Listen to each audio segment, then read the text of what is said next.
Cek, Mas Gilang, saya sudah join sambil jalan ke kemahasiswaan.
Halo Pak Farid, Oke. Ya, Bu Yatmi. ya dimulai atau masih ada yang ditunggu? Oke, saya sambil perjalanan ke ruangan, Bu, baru sampai Citra Oke, 2.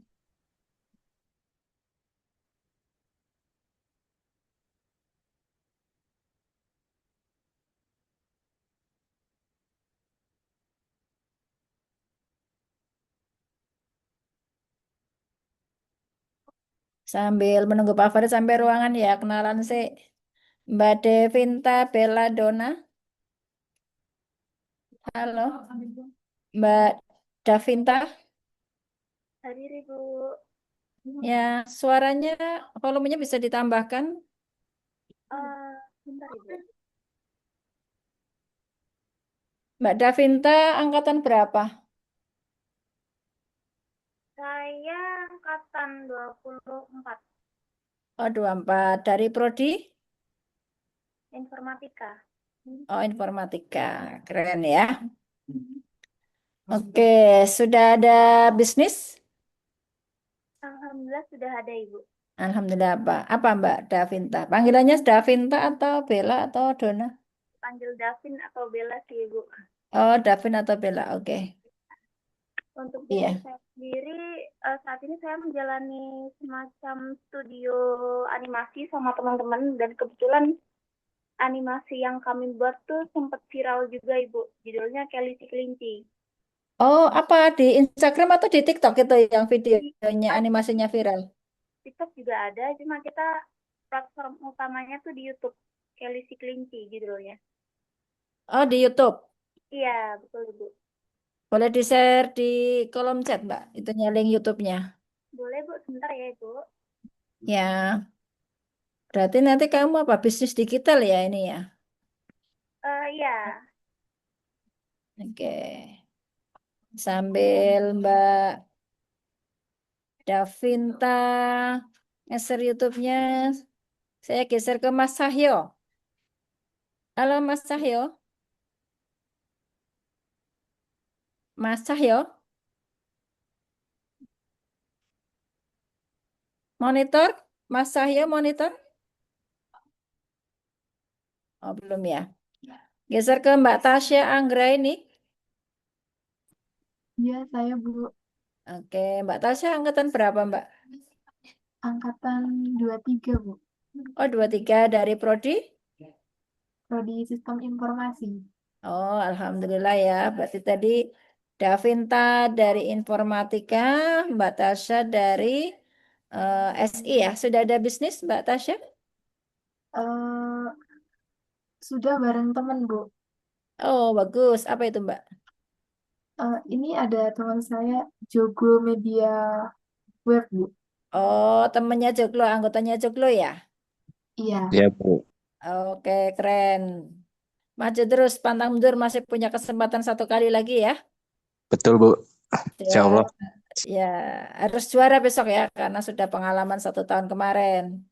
Amin. Amin. Amin. Oke, cahyonya malah ngilang ya.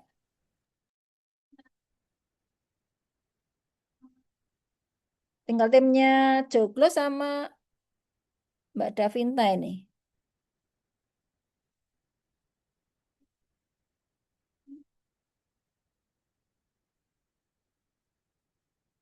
Oke, makasih Mbak Davinta. Tak buka ya YouTube-nya ya.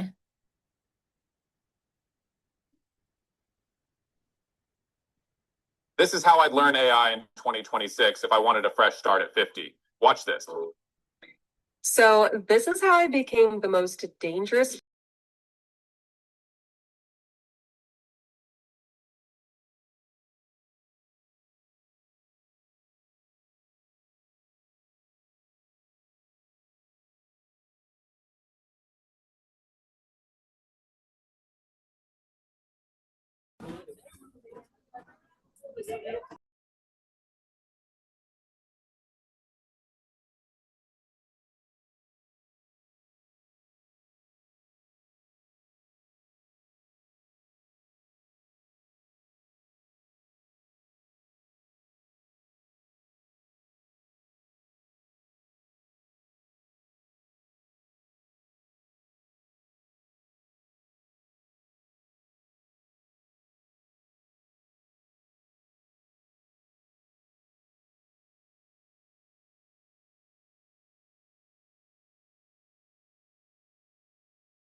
Halo Bu Rufki. Halo Bu Rufki. Mohon Halo maaf ini Bu dosen. Filiasi. Iya, alhamdulillah. Mana mahasiswanya dikerahke? Ini kebetulan lagi sambil di luar, Bu. Oh ya Allah, pantesan ya. Semoga Makasih bisa. banget ya dibela-belain ikut sosialisasi. Semoga dari ilmu komunikasi banyak yang ikut ya, Bu Ruki ya. Bu Rufki ya. Kameranya juga burus banget, laptop. Iya, Burus. Lagi hujan, po? Enggak, Bu, emang kameranya sudah nggak mumpuni, ini laptopnya yang sudah tua. Oh ya udah, berarti harus ganti yang new. Aduh, amin, semoga ada Amin, rezekinya. tak Bu. dongake ya. Semoga bisa maksimal ini, Bu, mendengarkannya. Iya, tapi masih tetap ini kok, glowing. Terima kasih, Bu. Ya, lengkap ya. Ilmu komunikasi ada, informatika ada, yang dari SI ada. Kalau Joglo SI semua ya timnya ya.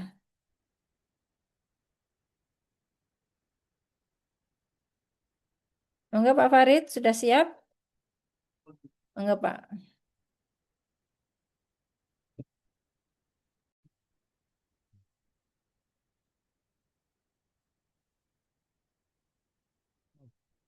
Assalamualaikum warahmatullahi wabarakatuh.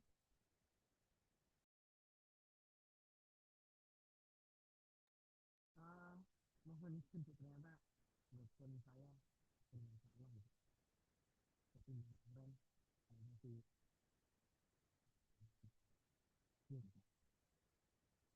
untuk menurut disiapin tujuan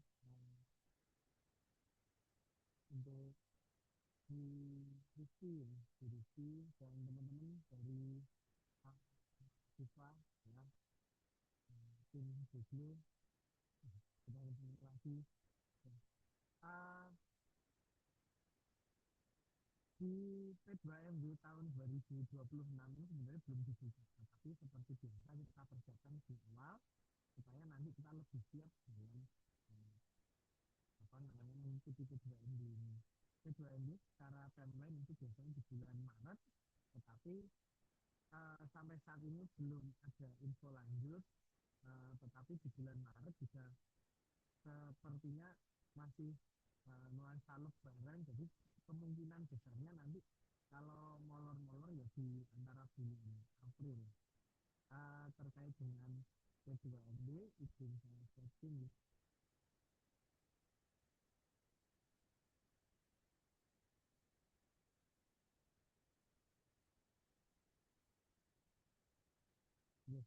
Terkait yang pertama adalah sekilas tentang P2MW. Jadi, ini enggak bukan setting, ini PDF yang dari Kementerian Luar Negeri. Jadi P2MW ini merupakan program untuk meningkatkan jumlah mahasiswa yang berwirausaha. Jadi program ini khusus untuk mahasiswa, tujuannya untuk memperkuat pembinaan yang berfokus pada pengembangan karakter inovatif. Jadi berbedanya dengan PKMK, kalau PKMK itu tingkat kreativitasnya, inovatifnya lebih diutamakan banget. Lah di P2MW ini selain inovatifnya, di sini juga ada dampak dan kelanjutannya, serta nanti dapat memperkuat ekosistem kewirausahaan. Nah, di sini dengan penilaiannya juga berkaitan dengan dampak kelanjutan. Jadi tidak hanya kreatif, tapi dampak dari kelanjutan dari usahanya itu nanti seperti apa? Apakah usahanya selesai program juga selesai, atau usahanya itu nanti dinilai, oh ini usaha yang memang menjanjikan dan bisa dilanjutkan. Dan di sini nanti juga melibatkan beberapa dunia usaha, industri, komunitas, pemerintah, dan pemangku kepentingan lainnya. Jadi misalnya kita punya bisnis, ya nanti bisnisnya itu apakah tidak ada izinnya, ya kan, dari nomor induk berwirausahanya, izinnya. Kemudian apakah nanti juga harus kita hak ciptakan atau nanti perlu kita daftarkan merek lah itu. Jadi ada unsur lain yang nanti perlu kita jangkau di P2MW ini. Jadi P2MB itu gambarannya seperti itu. Kemudian untuk benefitnya di sini seperti yang ada di tampilan ya, ada pengembangan keterampilan, bisa belajar tentang manajemen bisnis, serta ada dukungan pendanaan dari pemerintah untuk terutama dari kementerian untuk usaha mahasiswa dan biasanya ada dua. Jadi yang usahanya masih tahap tumbuh itu minimal sudah ada prototipenya, sudah bisa dijalankan atau baru mau dijalankan itu dana maksimal 15 juta. Tapi kalau nanti sudah berjalan dan bisa dibuktikan minimal berjalannya adalah 6 bulan, ini nanti bisa didaftarkan ke tahap yang berkembang. Maaf, tahap awal dan tumbuh ya Bu. Tadi tahap awal, kalau ini tahap tumbuh, Pak. Di tahap tumbuh, maaf, tahap tumbuh ini nominalnya maksimal 20 juta. Serta nanti ada program pendampingan dan mentoring juga dari Amikom dan juga nanti dari dari penyelenggara. Kemudian ada peluang untuk karir dan startup, jadi sebagai nilai tambah ke depannya, serta kontribusi ekonomi lokal ya. Nanti insya Allah usaha tersebut dapat menciptakan sebuah lapangan kerja baru di sekitarnya. Nah, kemudian di P2MB ini harapannya nanti ada pertumbuhan ekonomi, ada pertumbuhan rasio juga yang melatar belakang itu. Kemudian masih terkait dengan tujuan ya, meningkatkan jumlah mahasiswa yang berwirausaha di perguruan tinggi. Jadi memang mahasiswa yang berwirausaha di perguruan tinggi itu merupakan nilai lebih untuk perguruan tingginya, terutama saat akreditasi dan juga nanti untuk penilaian di tingkat bawah ya. Kemudian ada penguatan pembinaan kewirausahaan di Amikom ini wirausaha banget ya. Untuk pembinaan kewirausahaannya di sini insya Allah sudah ada runtutannya juga.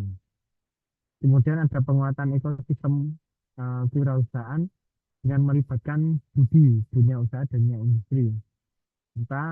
Nah, ini masuk ke persyaratan.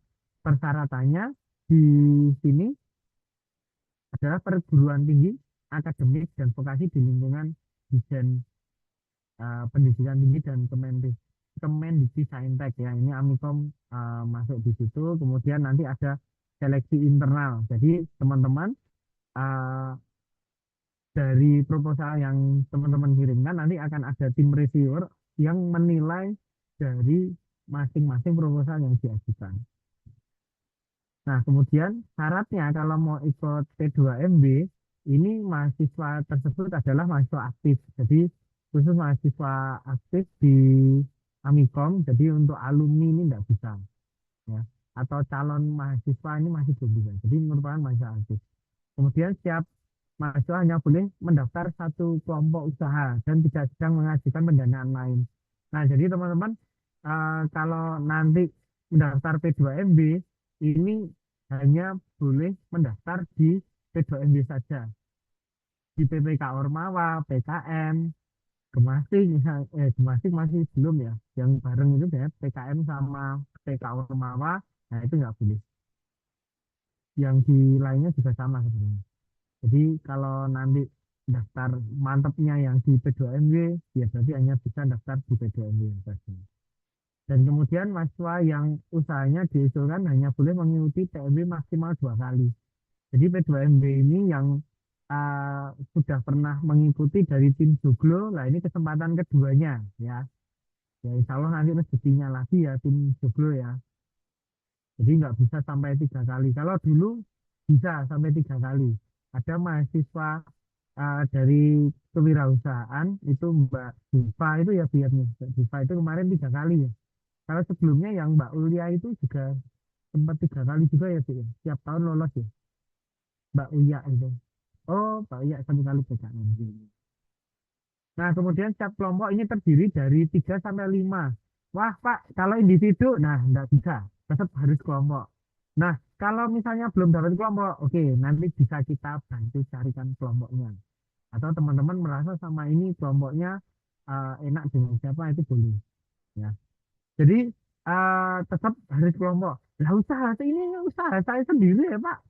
Saya menjalankan usaha ini dari awal sendirian. Ya, tapi untuk pendanaan P2B ini tetap harus kelompok. Kenapa? Ya, karena untuk berwirausaha itu tetap kita membutuhkan bantuan juga atau relasi dari orang lain juga, ya gitu nih. Kemudian setiap kelompok hanya boleh memilih satu tahapan, jadi nanti mau mengajukan yang di awal atau tumbuh gitu, atau nanti kan ada beberapa kategorinya cukup pilih satu, nggak bisa nanti ambil dua. Misalnya saya mau ngambil kategori makanan minuman sama kategorinya pariwisata, jasa pariwisata, itu nggak bisa. Jadi nanti di ini hanya bisa mengirimkan satu proposal saja.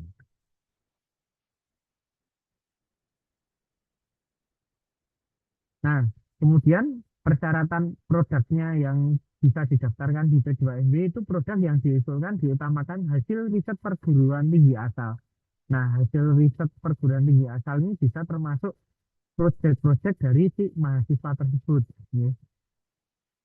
Misalnya, misalnya mahasiswa di sini eh, memang akan ada mata kuliah teknopreneur misalnya, itu bisa hasil produknya dari situ. Atau mata kuliah kan banyak ada kewirausahaan ya, atau mata kuliah berkaitan dengan bisnis diajukan di situ, itu boleh.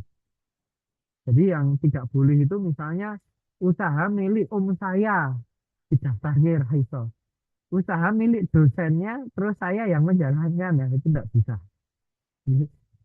Jadi usahanya harus usahanya si mahasiswa tersebut. Kemudian produk yang diusulkan merupakan produk yang dikembangkan oleh mahasiswa pengusul ya. Jadi bukan kita nanti produknya seperti titip jual, itu nggak bisa. Saya beli keripik singkong, kemudian keripiknya langsung saya ganti kemasannya, saya jual lagi, itu nggak bisa. Gitu sih. Tapi nek keripik singkongnya itu mau kita olah, kita jadikan keripik pedas, kita jadikan keripik rasa, kemudian kita blending lagi, itu masih bisa. Tapi di sini apa namanya, yang kalau kita hanya ganti merek aja itu yang. Kemudian nanti juga ada proposal usaha yang diusulkan, guys. Jadi proposal usaha milik mahasiswa ini nanti kita ada bootcampnya. Jadi setelah ini kita nanti ada pertemuan-pertemuan berikutnya lagi untuk mempersiapkan proposal kita supaya nanti proposalnya lebih berkualitas. Ya, sama uh, usahanya ini yang teman-teman nanti akan ajukan atau kirimkan ini belum pernah apa, tidak sedang menerima pendanaan dari APBN ya. Nah, kalau ini dulu pernah saya lombakan, Pak. Lombanya di mana? Penyelenggaranya swasta atau negeri? Kalau swasta bisa. Ya. Tapi kalau negeri tidak bisa. Iya. Tapi jarang. Nah, kemudian untuk tahapan usaha awal ya, untuk yang usahanya masih awal ini minimal banget itu prototipe, sudah jadi prototipenya. Jadi prototipe produk yang terdokumentasi. Jadi enggak masih ide kosongan, itu enggak, tapi sudah ada prototipenya, minimal sudah ada bentuknya nanti seperti apa. Kemudian usahanya ini belum berjalan lebih dari 6 bulan. Jadi masih kurang dari 6 bulan usahanya itu berdiri, atau uh, usahanya masih barulah ini. Kemudian sudah melakukan survei atau validasi masalah dan solusinya. Jadi produk kita itu menyelesaikan masalah apa yang ada, ya. Serta memiliki proyeksi laba dan rugi serta arus kas ya, atau traction. Jadi nanti teman-teman selama bootcamp juga akan diminta untuk nanti membuat sebuah proyeksi laba dan rugi. Biar apa? Ya, biar uh, ya itu menguatkan kalau ini memang usahanya itu layak untuk dijalankan. Kemudian ada lagi kategori yang kedua, yaitu tahapan tumbuh. Nah, tahapan tumbuh ini merupakan klasifikasi tahapan usaha yang telah dilakukan oleh mahasiswa, ya. Dan tahapan ini memiliki kriteria usahanya sudah berjalan minimal, ya, minimal 6 bulan. Nah, kalau belum 6 bulan berarti ikut yang awal tadi. Nah, bedanya kalau di sini sudah tidak membahas prototipe lagi. Jadi usahanya sudah berjalan. Nah, 6 bulan tadi itu dibuktikan dengan terdapat penjualan atau telah memiliki jejak usaha atau tractionnya, ya. Jadi ada buktinya kalau memang sudah dijalankan selama 6 bulan gitu. Kemudian di sini juga sudah melakukan survei validasi pasar, ya, serta memiliki laporan laba rugi dan arus kas. Nah, eh, bedanya di situ antara awal dan tumbuh. Kemudian di sini ada 6 kategori yang bisa dipilih. Ada yang bisnis digital dan ada yang non digital. Kalau yang non digital ini ada 5. Contohnya makanan dan minuman, serta ada budidaya, serta ada industri kreatif, seni dan budaya, jasa perdagangan dan pariwisata, dan yang terakhir ada manufaktur dan teknologi terapan. Nah, selain itu, ya, dari kelima kategori tersebut, semuanya masuk yang non bisnis. Kalau non bisnis digital, kalau yang bisnis digital ini semua bidang teknologi informasi dan komunikasi masuknya, ya, masuknya yang di situ. Nah, ini nanti lebih detail akan kita sampaikan berikutnya, ya. Ada lagi yang tidak boleh. Yang tidak boleh apa? Jual beli barang jasa yang bukan milik sendiri, seperti waralaba. Saya punya Indomaret, nggak bisa untuk jajanan ini, ya. Saya franchise susu sarjana misalnya, nggak bisa, ya. Nah, teman-teman jadi distributor, jadi agen, reseller, dropshipper ini nggak bisa. Jasa titip beli atau just tip nggak bisa. Atau konsinyasi, rebranding, thrifting luar negeri ini sudah tidak bisa, ya. Dulu thrifting luar negeri ini banyak. Oke. Kemudian judi online, wah ini menjanjikan sekali bisnisnya, tapi nggak boleh, ya. Pornografi, ya ini juga menjanjikan bisnisnya, ya. Kemarin berapa miliar per bulan kan pendapatannya yang di jalan pornografi. Nah, tapi ini nggak boleh, ya. Kemudian mengemas ulang barang curah atau repacking aja itu tidak boleh. Dan barang dan jasa yang melanggar hukum dan perdagangan, ya. Jualan narkoba nggak boleh, ya. Walaupun untungnya gede katanya.